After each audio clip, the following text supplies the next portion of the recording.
একটা অন্য ধরনের কবিতা। আমার মনে হয় এটা অত্যন্ত প্র্যাকটিক্যাল কবিতা। রবীন্দ্রনাথ যদি এখন থাকতেন, টেলিভিশন চ্যানেলে রবীন্দ্রনাথ লাইভ, এটা ভাবা যায়? কি দেখতেন, চারপাশটাকে কীভাবে দেখতেন, সেটা কবিকে কিভাবে কিভাবে রিয়্যাক্ট করতেন কবি, এই নিয়ে একটু ভাবনা ভেবেছেন আমাদের অত্যন্ত প্রিয় মানুষ কবি শুভ দাশগুপ্ত।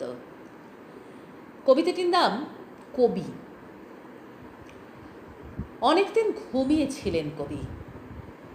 ঘুম ভাঙতেই সহসা মনে এলো বাংলাদেশ।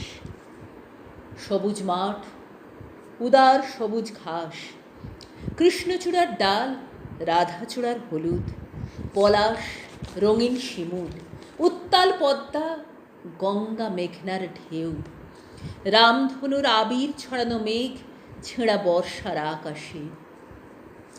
কবি অস্থির পায়ে পায়চারি করতে থাকলেন। দাড়িতে হাত বোলালেন, মাথার চুলের ঢেউয়ে হাত বোলালেন। তারপর ঘোষণা করলেন, বাড়ি যাব, দেশে যাব। জোড়াসাঁকোয় পৌঁছেই কবি দেখলেন লোহা লক্কর ভারী টিনের বিশাল ব্যবসা চলেছে সেখানে। কুলি মুটে মজুর ময়লা পোশাকে খৈনি ডলছে, মালপত্র ওঠাচ্ছে নামাচ্ছে। ধপধপে ধুতি আর ফিনফিনে পাঞ্জাবি পরা মেদবহুল ব্যবসায়ীরা পান পরাগের রং ছড়াচ্ছে রাস্তায় দেওয়ালে। মোড়ের মাথায় শনি ঠাকুর, ভক্তরা চটি খুলে খুচরো পয়সা ছুঁড়ছে। চিতপুরে সংকীর্ণ রাস্তায় অতিকায় সরীসৃপের মতো ট্রাম মানুষ গিলছে। কবির মুখে শব্দ নেই, সোজা শটান বোলপুর। সেখানে বড়লোকের আদুরে ছেলেমেয়েরা মোহরের গান গাইছে। বিশ্বভারতীর ক্যাম্পাসে শালপলাশ আমের বনে বিয়ারের শূন্য বোতল গড়াগড়ি খাচ্ছে।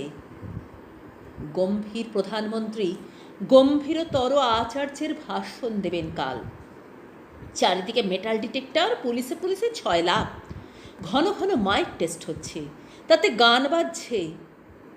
দিও তোমার জগৎ সভায় এইটুকু মোর স্থান, আমি হেথায় থাকি শুধু গাইতে তোমার গান। এক দঙ্গল ছেলে মেয়ে কবির সামনে দিয়ে হৈ হৈ করতে করতে চলে গেল। কবি শুনতে পেলেন বোলপুরের গীতাঞ্জলি হলে কাল রাতে তারা নীল ছবি দেখেছে চুটিয়ে। কবির চোখ ফেটে জল আসছে। কবি মুখ ঘোরালেন। তারপর অনেক পথ ঘুরেই তাঁর বিশ্বভারতীর বিশাল অফিসের সামনে এসে দাঁড়ালেন রিজু পায়ে। তারপর হিরণময় কণ্ঠে বলতে শুরু করলেন, মানুষের ওপর বিশ্বাস হারানো অপরাধ। প্রাঙ্গণে মোর শিরীষ শাখায় মানুষের ওপর বিশ্বাস রাখো। হত্যা ধর্ষণ মারণযোগ্য, চিরন্তন নয়। এই আকাশে আমার মুক্তি, আলোয় আলোয়।